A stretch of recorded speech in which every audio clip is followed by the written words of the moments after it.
one of my coaches in California growing up used to say, like, there's this box, like the 10-foot box where you stand behind the ball, line up, you hit. Then once you leave that box, you got to let everything go.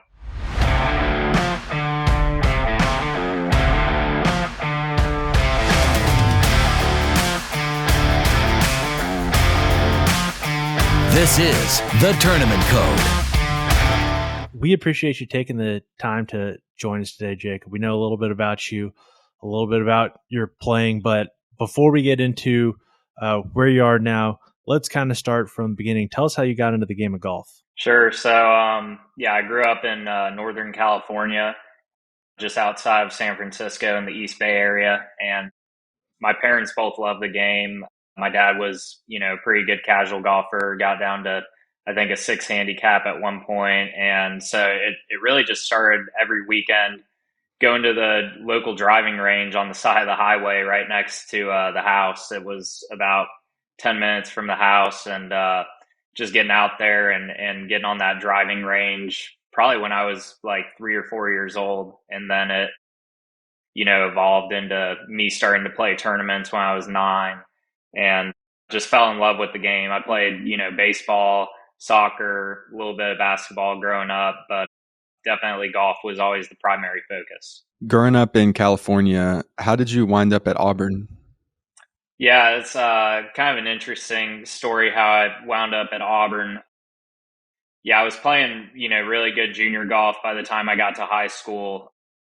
I think after my freshman year of high school is when I won 3 AJGAs that summer after I finished up my freshman year, and started to get interest from like all the big Pac-12 schools, obviously being local. And I kind of just, I didn't commit early. Like back when I was getting recruited, you could still, I think Brad Dahlke committed to Oklahoma when he was in like 7th grade. So at that time, it was still like they hadn't put the rules in place where you had to be like a junior to start talking to some of these schools. But I was just patient with my recruiting process. I kind of let it play out. I knew that I was pretty much good enough in junior golf to go wherever I wanted, just given the results I had early on. And then Auburn came into the picture after I met a kid at the Wyndham Cup, the AJGA Wyndham Cup, which is like an East versus West type deal. And that guy was Matt Gilchrist, and he ended up being my teammate at Auburn for 2 years. But when I originally met him, Matt said, "You got to come check out Auburn. Like, I know you're from California, but it's an incredible spot. We've got great coaches, great facility."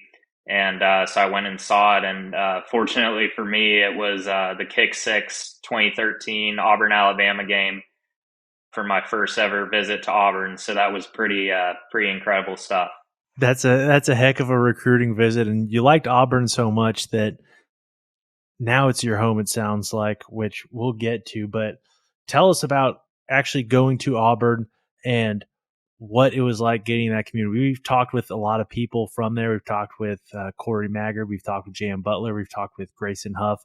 And so we've heard a lot of great things extolling how much effort goes into making the program what it is and the brotherhood that's been developed there. But tell us what you kind of expected coming in freshman year and then how it manifested itself over the next 4 years. For sure. So, I mean, coming in, obviously that recruiting visit was a blast, getting to go to that football game, experience SEC football, and, game day atmosphere is incredible. So that kind of draws you in at first sight. And then, getting to see the amazing dorm rooms that we had, I think that was a big selling point for us. Cause I mean, like, I visited other schools like Stanford, UCLA, like all these West Coast schools that they put you in the regular dorms like you're a regular student. Whereas at Auburn, you had, the student athlete dorms, quote unquote, I mean, it's 49% student athletes, regular students, 51%. But you're basically getting like a 2-bedroom apartment on campus with a washer and dryer and a kitchen and all that. So it's like, that was an incredible selling point from day one. And then when I got to school, coming from California, obviously I didn't really know what to expect. Like I went to a big high school, big public high school in California. So I'd been around kind of that college experience already, but yeah, coming in, I mean, it's just an amazing family. I don't know how else to put it other than that Auburn is an amazing family. Like, everybody's so supportive of each other. Like, all the sports teams hang out together. So learn that on day one, that, you know, it's a real supportive place where everybody wants each other to be successful, do well. And then obviously with our golf program, I mean, it's just been really incredible since Coach Kleinert got here in 2009, and all the great players we've had come through. And now with our women's golf team, with Megan Schofield winning the women's AM, I mean, we've just had some really incredible teams built over the years. It's been really awesome to see that. Tell us what your expectations were coming in as far as playing. You know, you were a top player and you thought you could go anywhere to play, but when you get into when you're the oldest in your class or when you're a senior in high school, you're better than everybody. It means something to a degree, but then you get to college and there's a lot of guys who've been playing for 4 more years than you or 3 more years for you. Tell us what your expectations were. Tell us about what it was like competing for a spot to play and then playing for Auburn. I think my expectations coming in were probably pretty high for myself because, again, with the success I had in my junior career, you know, I played 3 Wyndham Cups. So I was a top 10 player on the West Coast for 3 straight years, basically.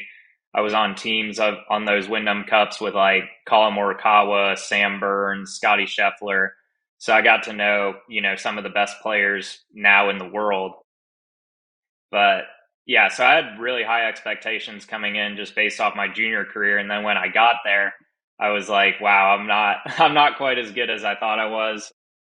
We had a great team my freshman year, especially Michael Johnson. He was a 5th-year senior at that time, and he had one of the best years in Auburn golf history. I think he won 3 events, you know, and he was a 5th-year senior, so he's taken like, you know, 6-7 hours of credit hours. So he had plenty of time to work on his game, go out to the bars, have a little fun, and then he would show up on a Sunday morning and shoot 66 like it didn't even matter. So that was definitely eye-opening.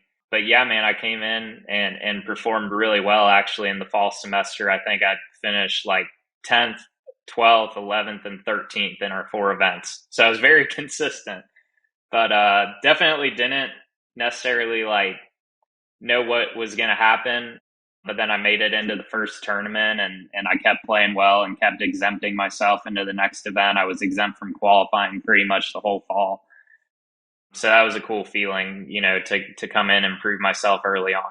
At what point during your college career did you start thinking about, you know, the next level and playing professional golf? Yeah, my college career honestly was really up and down. Like I said, I got off to that great start freshman year. And then in the spring of freshman year, kind of went through a lull, managed to play the postseason that year and just played okay.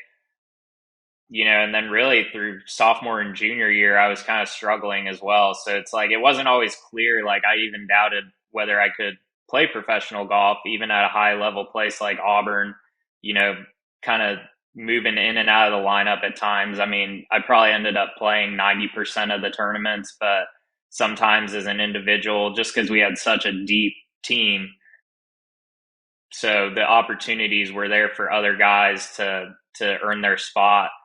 And it was a battle, man. So I wasn't always sure whether I was going to, you know, get to the next level. I think my senior year, I really started to come around kind of due to, you know, I was able to take online classes every summer, get ahead in school. So by my senior semester, I had like 6 credit hours to complete. So I was really able to focus on my game. And I had a really good, pretty solid senior year. I think I finished second team all SEC and had a lot of good finishes, a lot of top 10s. But I was just never that explosive player. Like, you see these guys go shoot -10 on the Korn Ferry Tour 1 round. And I was never, I think my college best round was like a 66, like 3 times. So I never had that like ability in a tournament to go really low. So I definitely had doubts. And it was just tough, man. I mean, college golf is really, really hard, and it's got even harder with how talented these kids are these days. When you were struggling in college, what were some of the specific things in your game that you were struggling with, and how did you work on those things to have it all come together your senior year? Yeah, I think the things I struggled with the most were probably just an expectation thing where I expected myself to play really well, and then when it didn't happen, my attitude sucked. So that was one part of it. Another part of it was that I've never been a long hitter of the golf ball. I think I came into college carrying it 265 off the tee, but I was still really good hitting at 265 because the rest of my game was really solid. But I think over time, in the certain golf courses we play, where you go to like an Inverness or a Old Overton, that these are like big championship level golf courses, and not being able to carry the ball like 275, 280 really hurt me. So then by senior year, I mean, obviously we were going really hard in the gym, but started work on my speed a little bit, got up to like 162, 163 ball speed. And then, throughout my pro career, it's kind of been a gradual process of trying to get more speed. And, nowadays I'm kind of in the 166, 167 range. So I'm just slowly creeping up, and hopefully eventually we'll be able to get that 170 ball speed. But I think, during college, definitely my distance held me back.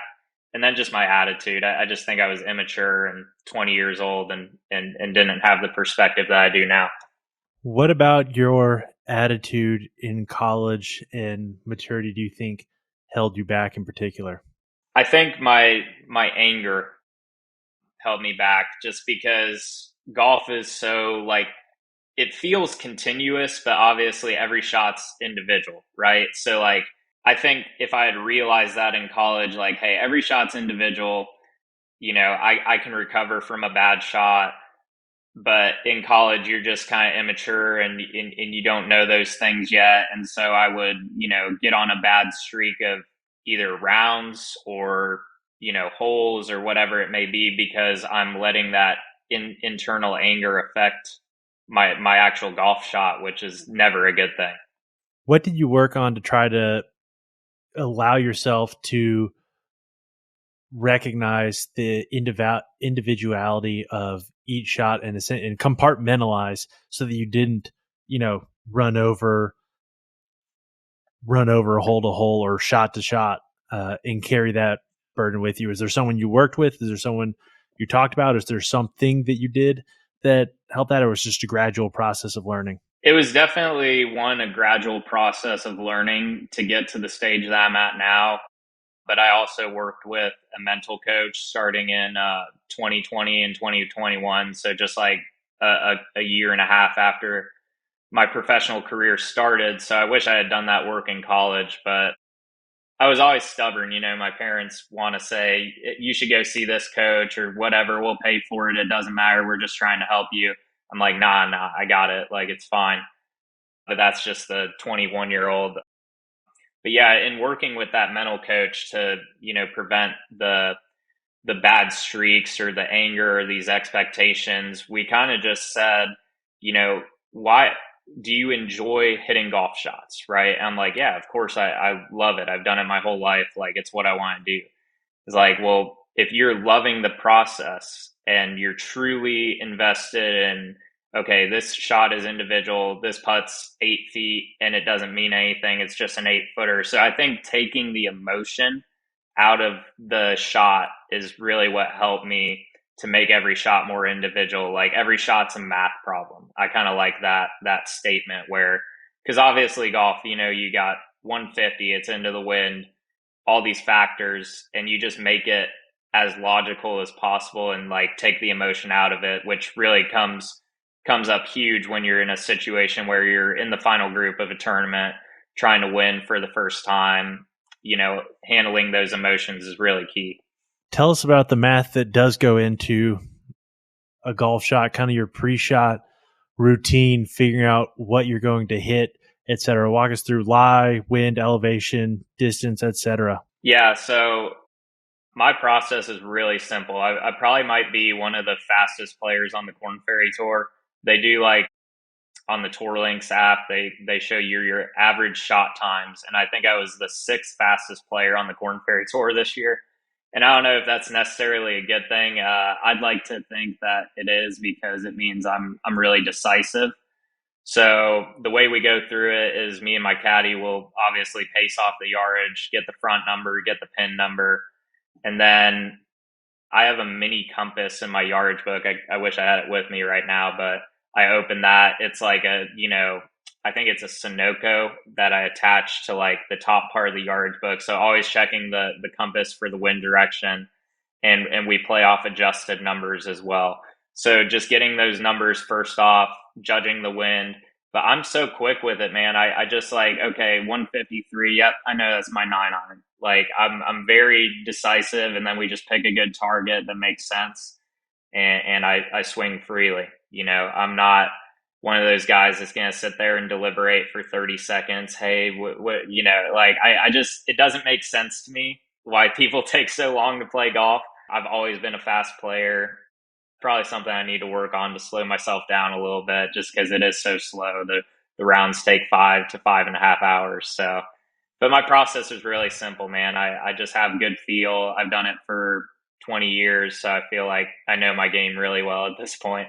In that split second after you hit a bad shot or get a bad break, what difference do you notice in yourself of being able to control your emotions rather than like, slamming a club or cursing or any other thing that would show that you're angry? Well, I definitely still fail at that sometimes. There have been so many moments this year on Korn Ferry where I got really pissed off, but I think the difference is I got pissed off and then like I let it go. So it's like one of my coaches in California growing up used to say, like, there's this box, like the 10-foot box where you stand behind the ball, line up, you hit. Then once you leave that box, you got to let everything go. So I've just worked on that where like as soon as I hit that shot and we walk to the next one, like I forget about golf, talk with my caddy about girls, football game, whatever it may be, just to get your mind off it and then move on to that next shot and refocus and reset. So I think it's pretty simple. It's more of just like taking that action within your mind to say, I'm not going to let that affect me. I know I'm good enough no matter what happens, how many bad shots I hit. I'm going to find a way to make a score out of it. And most of the time it works out. You mentioned the compass in your yardage book that you use for wind direction. I think that's something we've talked about some on here, but I think in the golf world that maybe is not, depending on where your background is, etc., some people might not be familiar with it. And I'll tell you kind of what Cooper and I do when we play is we get out our weather app, we write down the wind direction for the entire day, and then in the miles per hour, and then we just run with that as the wind. So even if it feels like, in general, if it feels a little funny or something like that, if it feels a different way, we generally go with what we've read on the weather app, what we've written down, and use our compass to figure out where it truly is coming out of, no matter how it feels. Tell us about how you treat wind direction and your use of compass while out there playing. Yeah, I mean, I agree completely. I think it's a necessary thing because when the wind is swirling or, you get on in these tree line courses and it's sometimes hard to tell that wind direction, that compass is a constant. So I think what it does is it gives you a ton of confidence to know that like, okay, I can trust this, because in that pre-shot routine, what you're trying to do is build confidence that like, okay, I've made the right decision. It allows you to be more committed. I think it's a necessary thing for tournament golf. I mean, if you're a recreational golfer, wind may not affect your ball quite as much, but at these high level, things where we're putting a ton of spin on it and the wind really does affect it, it's crucial to check that compass. I like to flight the golf ball definitely when I'm into the wind. I've got that shot in my game, always have kind of that low draw from the back of the stance. That's a really comfortable shot for me. So I never try to go against the wind either. If it's a right to left wind, I'm just going to play it out to the right, let it draw back. If it's left to right, same thing. I think if you play with the wind, it makes life easier. If you're fighting against it, it makes it a lot harder. You mentioned earlier that you never were the kind of guy who'd go out and shoot 10 under in a random round, but you knew people obviously that could. what do you think gives what do you think gives people the ability to go out and do that? Or what do you think the separating factor is? Not saying that you're not good, not saying that you can't do that now, but at that time you'd mentioned that wasn't you.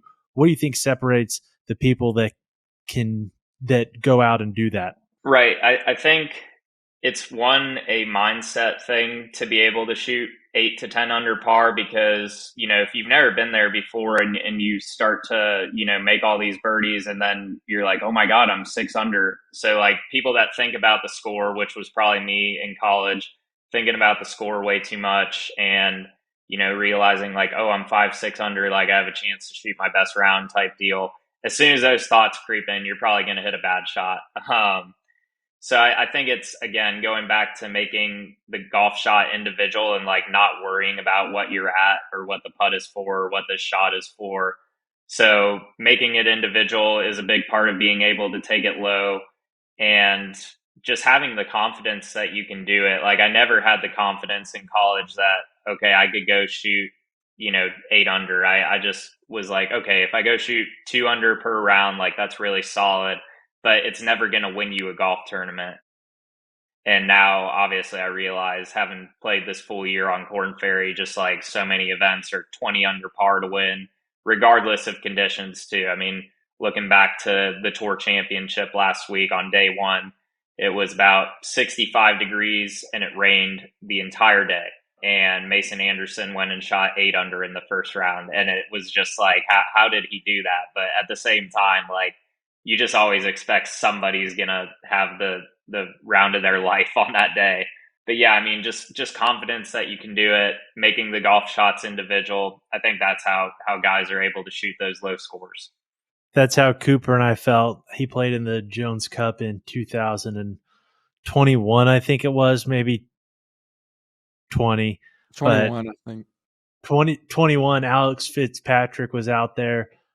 Obviously, a bunch of good guys out there. I can't remember if Ludwig won or Davis Thompson won, but Ludwig Aberg. Okay, he won that pretty well. I think it was on the last hole, but on that first day, it was similar conditions, like super rainy. That course is tough, and we get out there, and I think Cooper shot 78, and I was like, okay, like not exactly what we'd want, but I mean, I can't imagine the leader's more than like 3 under or 4 under out there because that's a hard golf I thought course. maybe like one person would shoot in the 60s, probably. Maybe one person.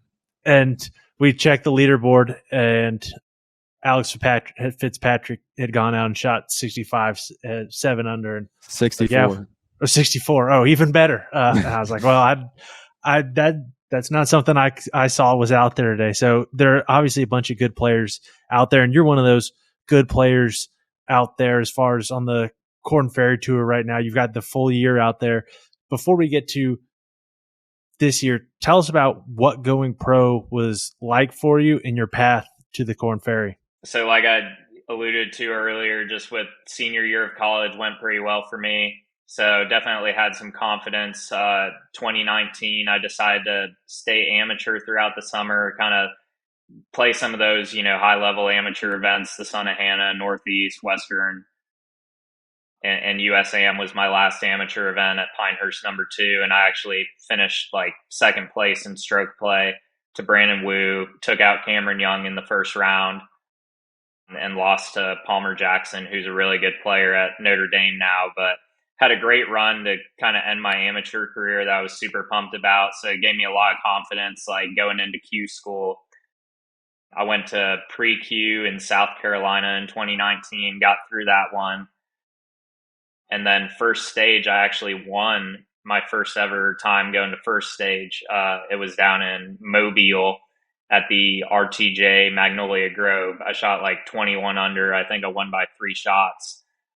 So I was like, oh man, pro golf's easy. Like I'm tearing it up right now. I started seeing Scott Hamilton that summer of 2019, who's still my swing coach today. And he just helped me a bunch get to where I am and definitely improve my ball striking. Like I'm a way better ball striker in pro golf than I was in college. But yeah, with that immediate success, I was thinking it's going to be a cakewalk. And then I went to second stage at TPC Craig Ranch in Dallas. And that week, the practice rounds, it was 75 degrees, sunny.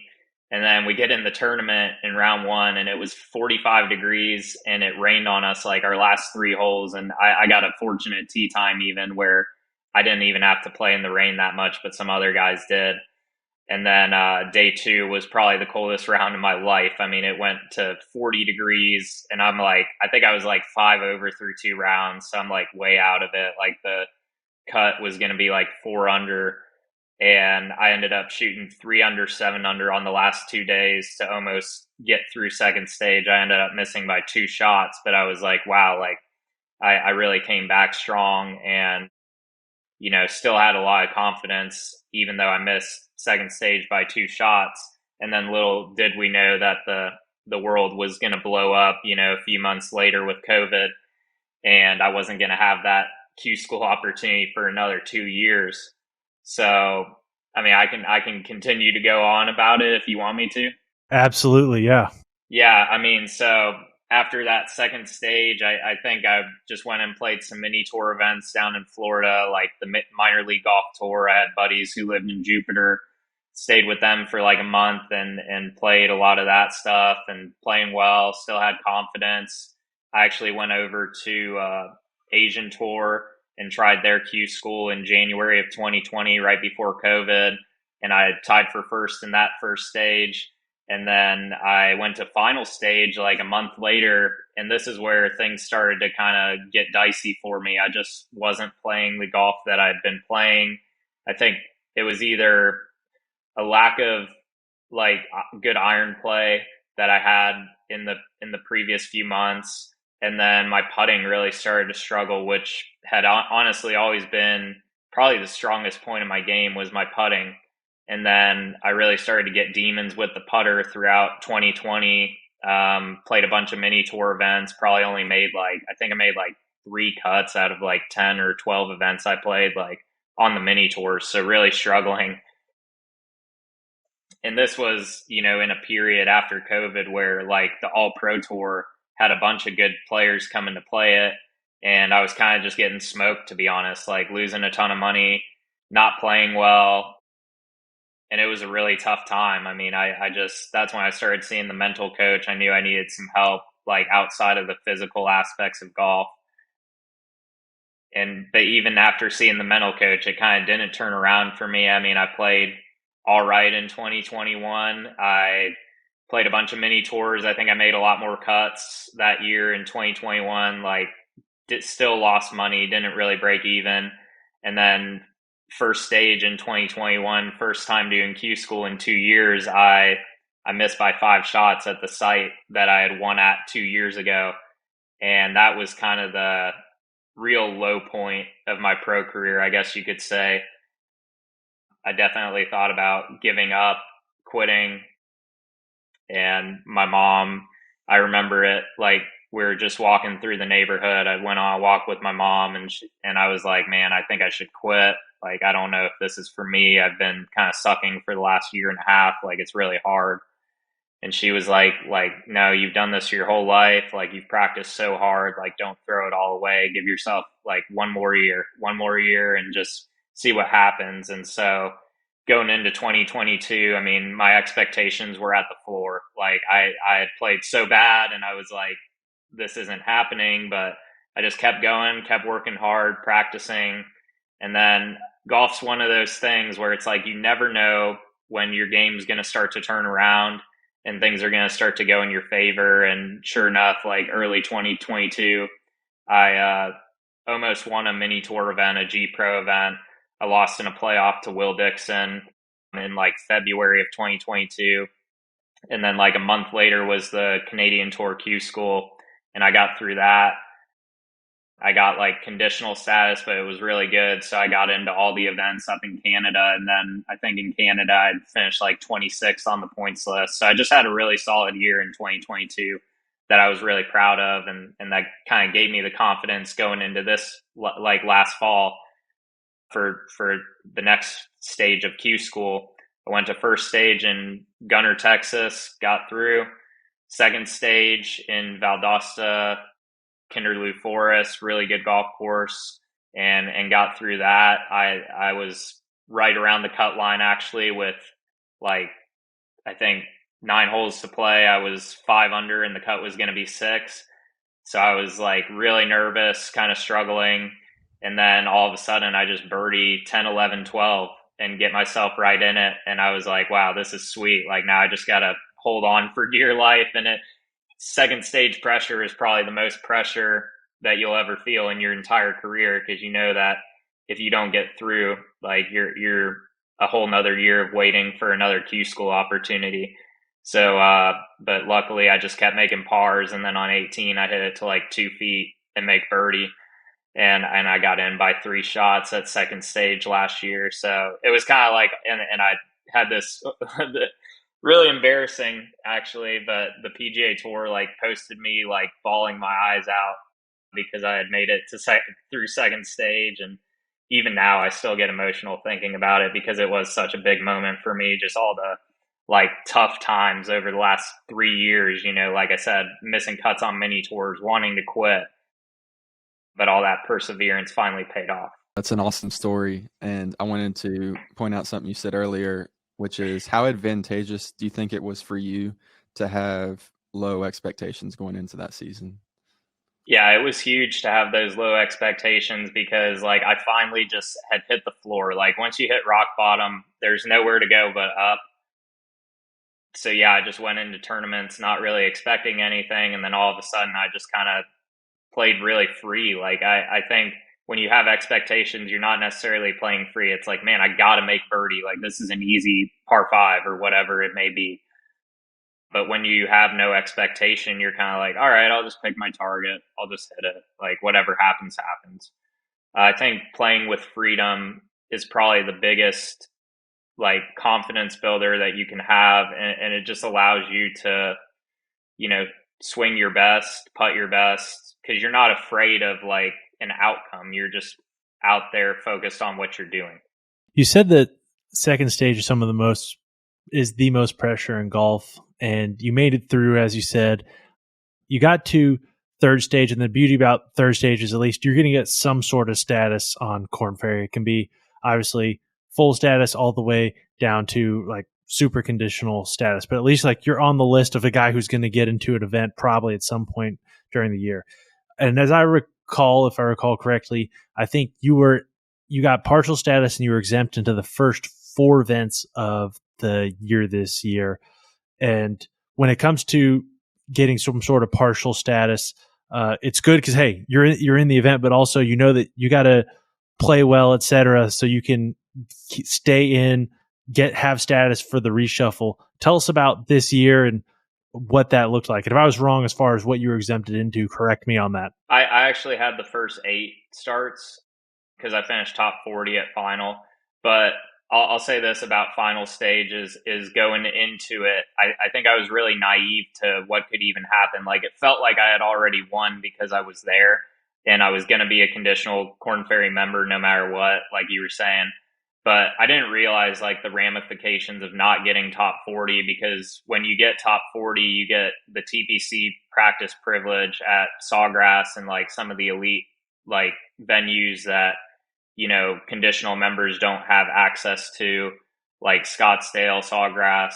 So there's that part of it. There's the health insurance part of it by getting top 40. So I think if I had known all those things, I probably wouldn't have played as well. But because I was so naive and had no idea, like I just went and played like I had in second stage and first stage, and I was on a good string of golf, playing with a lot of confidence, finished 17th in finals. And then, so I knew I had 8 events going into this year. And in those 8 events, I mean, the first one was at Exuma, which is, I don't know if they've shown it on TV. I feel like they did maybe a few years ago, but it might be probably the tightest golf course that we play throughout the year. It's lined with like ocean on one side and then OB houses on the other side. So it's a really nerve-wracking golf course to have to play your first Korn Ferry on. It's generally super windy. And I actually completely blew it to miss the cut there. I was so nervous. Like I played pretty well, but I just felt super tight over the putter. super tight over the golf shots, like just not playing with that freedom that I talked about when I'm playing my best. But I learned a lot from it. And going into the second event, I ended up finishing T17, which then basically secured my status for future reshuffles. Because early in the year, all you got to do really is make a cut and like have a decent enough finish, like a top 30 or a couple of them will do you a lot of good early in the season. So then from there, it was like, all right, let's roll because, I missed the first cut and then making that second cut, it felt like a weight had just been lifted because it's like, all right, now I know that I'm going to play the rest of the year. Things are good. But yeah, it's definitely nerve wracking knowing that you only have like, even though you went through all those stages of Q school and you played so good, now you've only got 8 events. And like, there were guys like, it's crazy that Wilson Furr just got his PGA Tour card, but Wilson was a guy that missed like 7 out of the first 8 cuts. He made like one cut and he was struggling. And then like, he got into Huntsville like last minute, either sponsor exemption or alternate, which was the 9th event, first event after reshuffle, and then he finished like 7th. And just, it's crazy how long the year is. Like I thought I was going to be good because I had played well in the start of the year. And then as the year went on and I'm missing cuts, I find myself slipping down that points list and like wondering whether I'll even make the tour championship. So I think also that perspective of knowing like, hey, it's a long year. Anything could happen. You could start peaking at the right time. I think that gives me more confidence too. But yeah, I learned so much out there this year. It's crazy. Was it hard to adjust to playing so many events and having to learn a new course each week? Absolutely. I think that's probably the biggest challenge. And a lot of people will say that like your rookie year on the PGA Tour or the Korn Ferry Tour is probably the most difficult year because, you've never seen most of the courses. You don't know where to stay. Maybe you don't have like a ton of buddies out there. Lucky for me, I did. But I mean, it's a really tough year. Also learning how to take care of your body on the road when you're playing 7 weeks straight and just staying in it mentally because it is so exhausting. I mean, come, end of the year after playing 25 events here, it's like I don't really want to touch a golf club for at least a week. But yeah, it's a grueling grind. I think that most people don't understand. Like, they say, oh, life's great. You play golf every day. Like that must be great. Yeah, it's great. But at the same time, it's really, really difficult and like it's exhausting. One of the things that's tough about golf is, there's a lot of variability, and no matter how good you are, variability comes for you. And if you're playing golf for fun, okay, bad day happens. It's a bad day. At least this is from what I've seen and experienced. But at least like, your job is your job. And when your job sucks, at least there's usually stuff you can do about it. But when things go wrong in golf, and it's your job and you're making money, you have a whole lot less control than you do in almost any other job. So that can weigh you down. And also you have a long schedule. Tell us about how you planned out your schedule of events for the Korn Ferry last year and how you're planning your schedule of events this year. Yeah, so last year, I mean, it was really just asking around to other guys that had done it before, like Michael Johnson, my teammate from Auburn, and saying, hey, where's the best courses? What's going to be a good venue for me? I mean, my attitude was like, I'll just go play everything because I had never done it before. And I think I only missed 2 events this year. I missed Wichita for the U.S. Open, and I took off the week before Wichita as well, the Greenville BMW Championship. But going into this year, kind of with the first 8 only guaranteed, I didn't plan super far ahead. That's something I'll do differently next year now that I'm guaranteed top 75 and playing out there next year. But yeah, man, it's a grueling grind, and thank God for my dad. He is like kind of my super manager. We sit down and plan out the travel kind of like month by month, and he has all these organized calendars. He's just a total accountant. So he really takes care of me and helps me out with that stuff. I couldn't imagine doing it without him because it's hard. Let's talk about that U.S. Open for a second. What was it like going through the qualifying process? And what was it like playing in your first major? Yeah, the US Open was, I mean, to date, the most incredible thing that I've gotten to experience for sure. And I had been through locals before. I think I got through locals one time in college, so I had played a sectional. But this year I went to Secession. I wasn't top 500 in the world, so I did have to go local qualifying again. And I went to Secession and I won the medalist there. Excellent golf course, by the way. Totally incredible venue. Shot 5 under out there. Had one of the best putting days that I can remember. Didn't really hit it that good, but putted the lights out. So awesome to get through. And then I think I signed up for the Dallas sectional, which was after the Kansas City Korn Ferry event. And I luckily missed the cut in the Kansas City Korn Ferry event. It was probably the best missed cut of my career just because it allowed me the opportunity to get down to Dallas and get to see both of the courses going into that sectional qualifier. And despite missing the cut, like I knew I played well in Kansas City. It was just like a couple shots here or there. And that's what's crazy about Korn Ferry too, is like you could play well and like not necessarily score it and you miss the cut by one. And then who knows what you would have done on Saturday or Sunday. There's a guy every week that, goes out there, makes the cut on the number and then finishes top 5. So it can always happen. But anyways, I mean, just a very fortunate miscut. Get to that sectional, and I played very well in the first round at Bent Tree Golf Club in Dallas. Shot like 5 under, I think. Super solid round. Maybe no bogeys, maybe just one bogey, something like that. And then we drive over to the other course, which was Northwood, and I played great. I just I was on. I'm making birdies. No bogeys. In fact, I actually do remember now that I was bogey free through 34 holes. I had not made a bogey through the first 34. And then I think that pressure of okay, I'm right around this number. I gotta be. And again, those outside thoughts that creep in, it's like I should have just focused on my process. Hey, it's not about the US Open, but it's just hard not to think about stuff like that. Like, how do you keep those thoughts out of your head?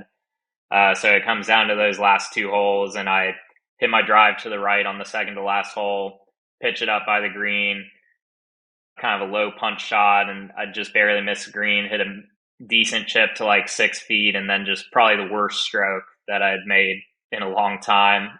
Just that pressure, I think, and I pushed it and kind of just lagged a 6-footer. It was a terrible putt. I was definitely feeling it, man. It was tough. But then, getting on to the last hole, it's a par 3, and I'm like, okay, I got to just sack up here basically and just focus on what I'm doing. Hit a really good shot. It was right at the pin, and it just barely comes up short. It catches the bank of this bunker, and I'm short-sided, kind of way below the surface, and I hit this gorgeous bunker shot to 2 feet, make the putt. And then we had to wait around for an hour after the round to see if we were going to get through or if it was going to be a playoff. And it ended up being I think a 5-for-2 playoff. So really exciting. I mean, we were watching all these guys come in, like Sergio Garcia. He hit it to 4 feet on 18, makes birdie to not have to do the playoff. Just really, really cool stuff to watch. But we get into the playoff, and it's me, Trent Phillips, I think Michael Kim, Hank Lebiota, and another college kid. And I hit my drive down the right side, hit a 54-degree to about 2 feet, and tapped in. And I really thought I was going to have to go extra playoff holes because Hank Lebiota made a 10-footer for birdie, and then Michael Kim had 6 feet, and he lifted out. And so I was like, oh, crap, I got this probably most nervous 2-footer in my career to qualify for the U.S. Open. But, yeah, Michael Kim lipped out the 5-footer, and I was just so nervous on this 2-footer, but I just focused and was able to knock it in dead center. And, again, the tears started flowing, man. I don't know what it is about me and making something happen, but I'm an emotional guy. I'm passionate.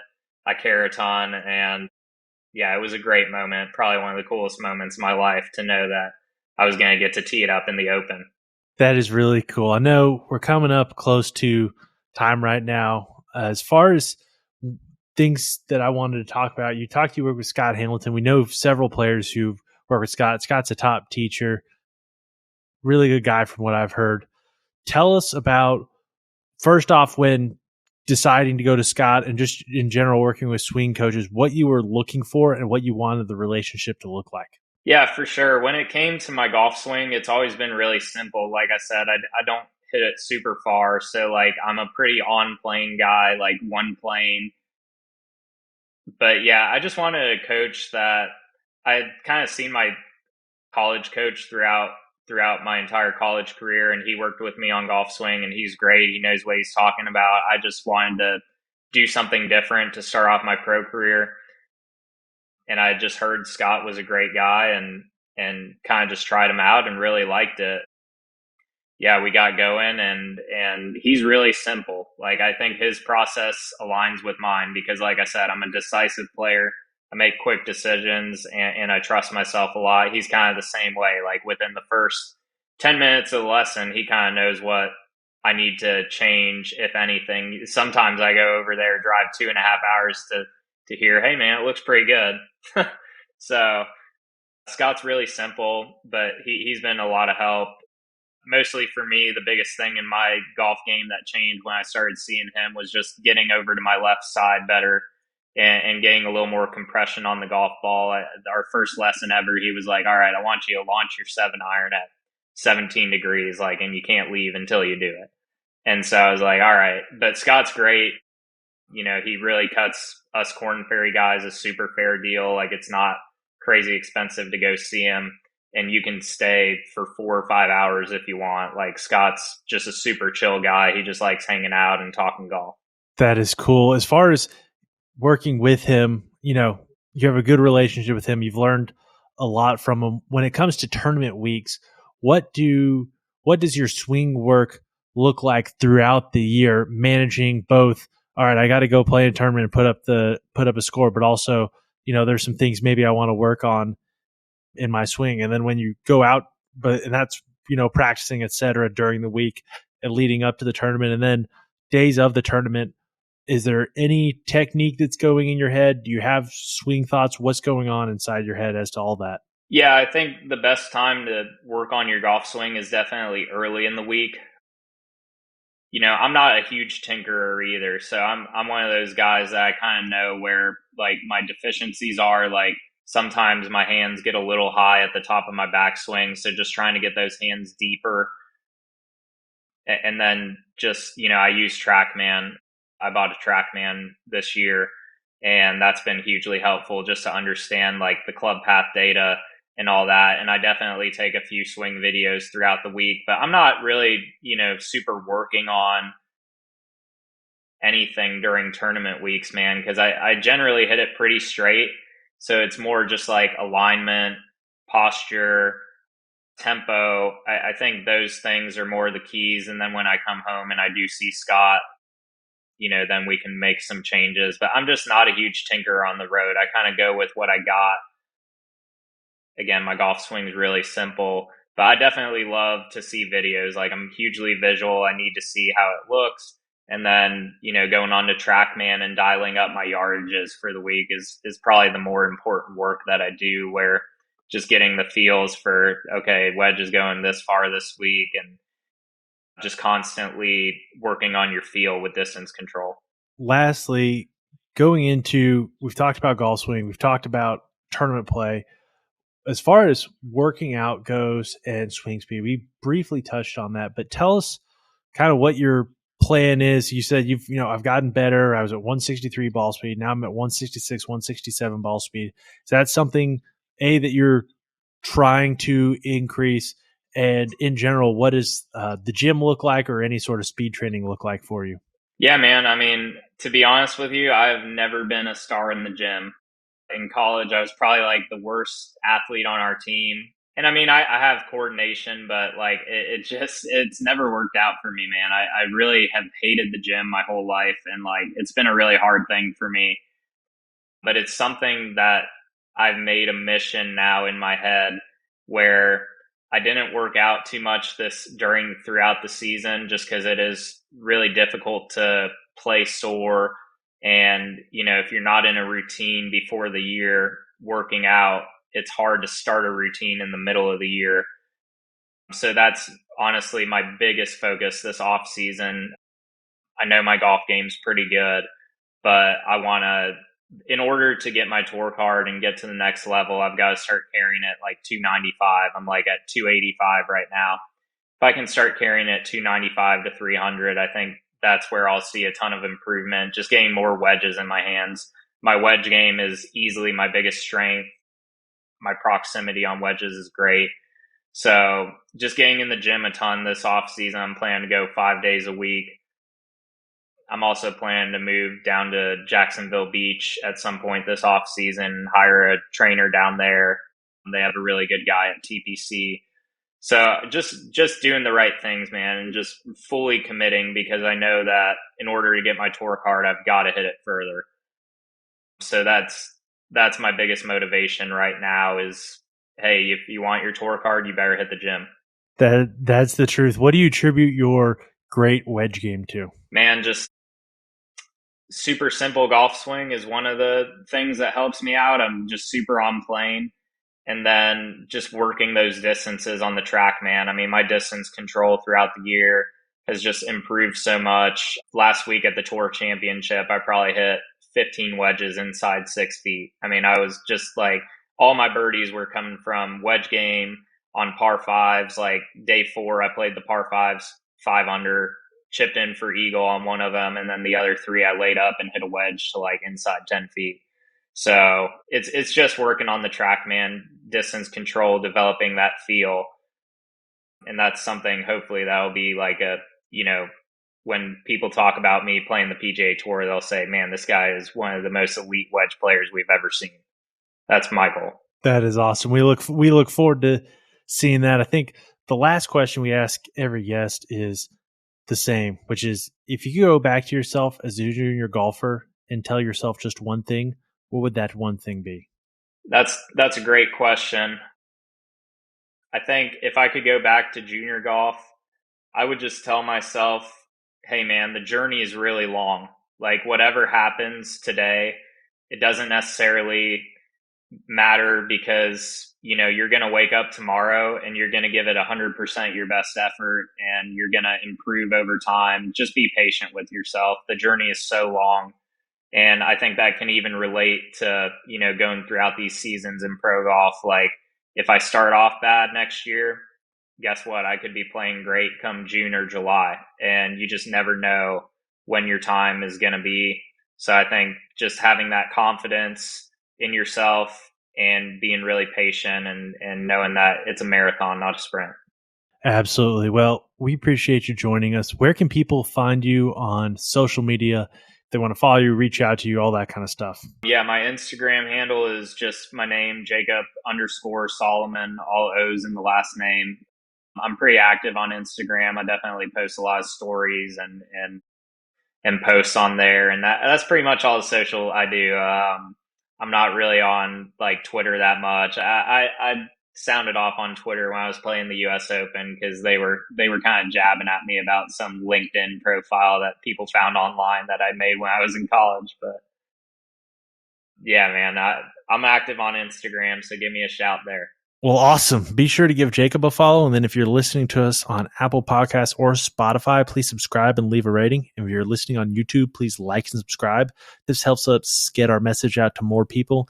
And if you're trying to find us on social media, you can find us on Instagram at The Tournament Code and on Twitter/X Tournament Code. As always, we appreciate you taking the time to join us and look forward to diving in deeper to what it takes to play elite tournament golf.